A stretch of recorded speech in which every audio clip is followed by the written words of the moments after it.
औज़ुबिल्लाहिमिनश्शैतानिर्रजीम बिस्मिल्लाहिर्रहमानिर्रहीम अस्सलामु अलैकुम वरहमतुल्लाहि वबरकातुहू। आप देख रहे हैं modern life stock and agriculture farming channel.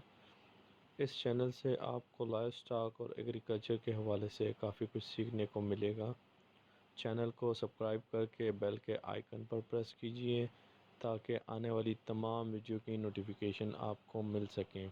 Video को लाइक कीजिए और अपनी राय का इजहार कमेंट में लाजमी कीजिएगा। तो आइए चलते हैं आज की वीडियो की तरफ। ये जनाब चट की ताज़ा सूरत हाल है फ़िलहाल। ये हमारे गोल्डन मिस्री देसी, ये जो बच्चे हेज करवाए थे अल्हम्दुलिल्लाह सारे बिल्कुल ठीक ठाक है, फुली एक्टिव है, आपके सामने है। इसमें से फैंसी भी है कुछ और गोल्डन मिस्री देसी वगैरह भी हैं, ये आप देख सकते हैं। ये अल्हम्दुलिल्लाह बिल्कुल फुल एक्टिव है। ये बैंटम, ब्लैक बैंटम है,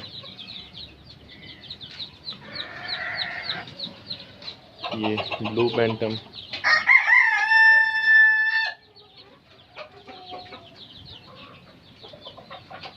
और ये जनाब हमारे यहाँ पे जो है ये गोल्ड बैंटम गोल्डन कलर में। ये हमारे जनाब बटेरे हैं, अंदर अंडे भी कुछ पड़े हुए हैं। इन्होंने कुछ ताज़ा अंडे दिए मेरे ख्याल में 3-4 पड़े हुए हैं। ये वाइट बैंटम है और गोल्डन मिस्री देसी के अंडे देखते हैं। अंडे इनके पड़े हैं फ़िलहाल ये 3 और 3 6 7 और 1 8, फ़िलहाल 8 अंडे पड़े।